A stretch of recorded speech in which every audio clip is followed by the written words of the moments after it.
Numbers chapter 35, Cities for the Levites.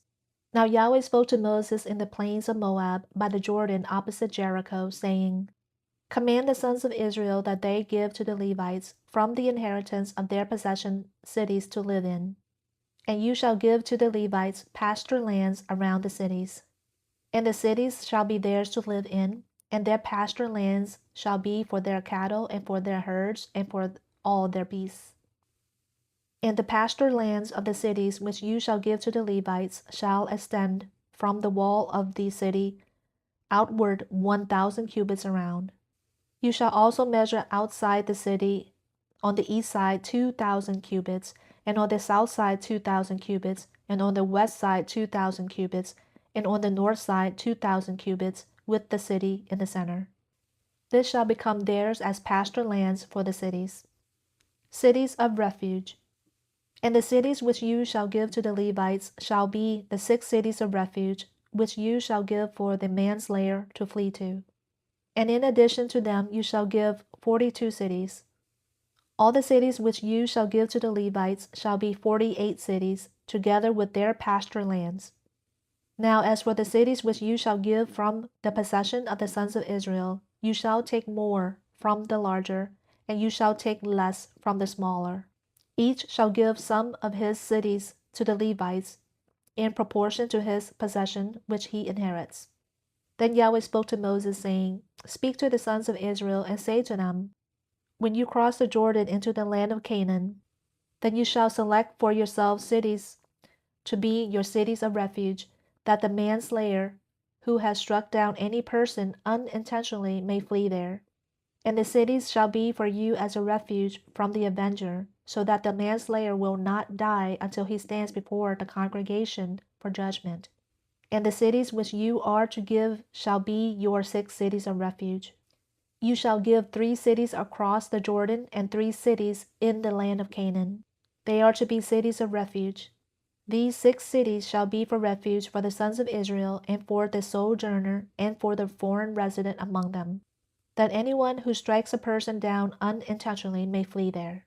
But if he struck him down with an iron object so that he died, he is a murderer. The murderer shall surely be put to death. And if he struck him down with a stone in the hand, by which he would die, and as a result he died, he is a murderer. The murderer shall surely be put to death. Or if he struck him with a wooden object in the hand, by which he would die, and as a result he died, he is a murderer. The murderer shall surely be put to death. The blood avenger himself shall put the murderer to death. He shall put him to death when he meets him. And if he pushed him of hatred, or threw something at him lying in wait, and as a result he died, or if he struck him down with his hand in enmity, and as a result he died, the one who struck him shall surely be put to death. He is a murderer. The blood avenger shall put the murderer to death when he meets him. But if he pushed him suddenly without enmity, or threw something at him without lying in wait, or with any stone by which one might die, yet without seeing, and it fell upon him, and he died, but he was not his enemy nor seeking his injury, then the congregation shall judge between the slayer and the blood avenger according to these legal judgments. And the congregation shall deliver the manslayer from the hand of the blood avenger, and the congregation shall restore him to his city of refuge, which he fled. And he shall live in it until the death of the high priest who was anointed with the holy oil.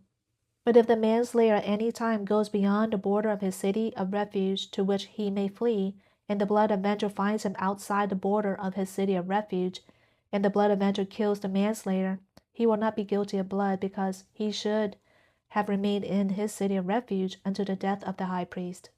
But after the death of the high priest, the manslayer shall return to the land of his possession. And these things shall be for a statutory judgment to you throughout your generations in all your places of habitation. If anyone strikes down a person, the murderer shall be put to death at the mouth of witnesses, but no person shall be put to death on the testimony of one witness. Moreover, you shall not take ransom for the life of a murderer who is guilty of death, but he shall surely be put to death. And you shall not take ransom for him who has fled to his city of refuge, that he may return to live in the land before the death of the priest. So you shall not pollute the land in which you are, for blood pollutes the land, and no propitiation can be made for the land for the blood that is shed on it, except by the blood of him who shed it.